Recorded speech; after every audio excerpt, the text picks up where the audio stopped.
people have asked me what a pie made of white pumpkin. This is the white pumpkin I canned in the fall.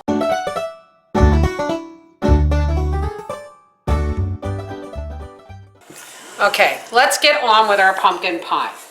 Now, first things first, you're going to need some sugar. You can use brown sugar if you want. I'm using organic cane sugar because I don't want to interfere too much with the taste of the maple syrup. We're also going to use pumpkin pie spice, my homemade pumpkin pie spice, but we're not going to do as much as we normally would because, again, we don't want to overpower the flavor of the maple syrup. So you're going to need real maple syrup, pumpkin pie spice, eggs, cup and a half of pumpkin or a pint of home canned pumpkin. You're going to need some cream. Now you may notice that this says 4 pig on it because it's sour and we throw it in the freezer, but it's fine for pie. Just think about using sour cream and so many other things. So first and foremost, we're going to take 4 eggs. Maybe even 5, because I went and made a double pie shell, so I'm going to make 2 pies. But you could get away with 2 for 1 pie. But the more eggs, the reason I'm using also more eggs is because we're adding extra liquid, so we really need this to do its best to make this cohesive and get it all together. Now folks, don't feel sorry for me and send me whisks. Yes, this is a whisk from an old mixer I had. I just happen to really like this because it gives me something good to grip on. With my arthritis, this is my favorite whisk. Just like this is my favorite rolling pin. Yes, it says $1 on it. And no, I'm not going to sand that off. It'll just eventually come off.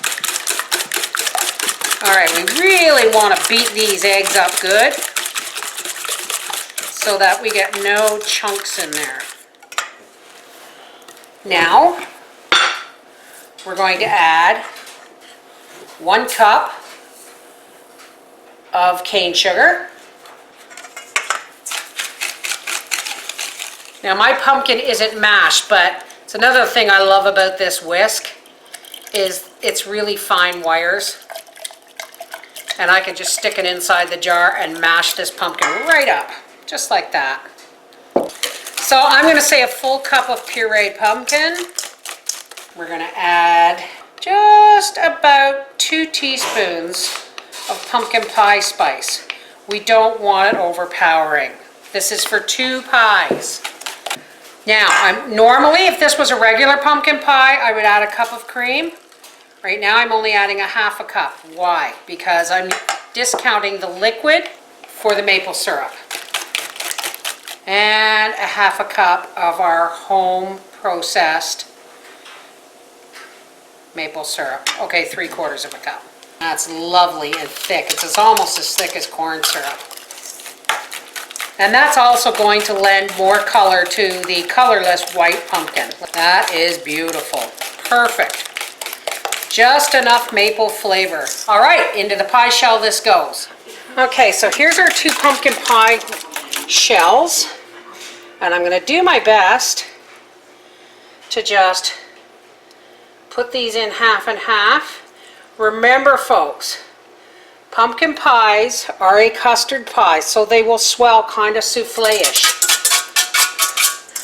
So don't fill it right up to the edge, or it'll cook over the edge of your pastry and it'll make a mess of it. These are going into a 400-degree oven for 15 minutes and then down to 350 for an additional 35 to 40 minutes. Okay, the timer has gone off. Oh, look at these, Daddy.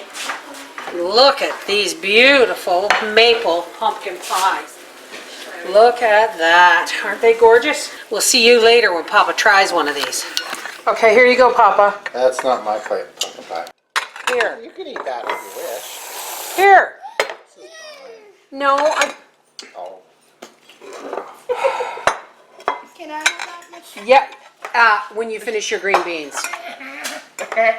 Don't tease her, Papa. This is white pumpkin maple pie. If you can taste it over the whipped cream. It's awesome. I canned the pumpkin. I made the crust. and we made the maple syrup. Doesn't have to be a holiday to enjoy the best that you work hard to put in your pantry all summer long. Take care, God bless.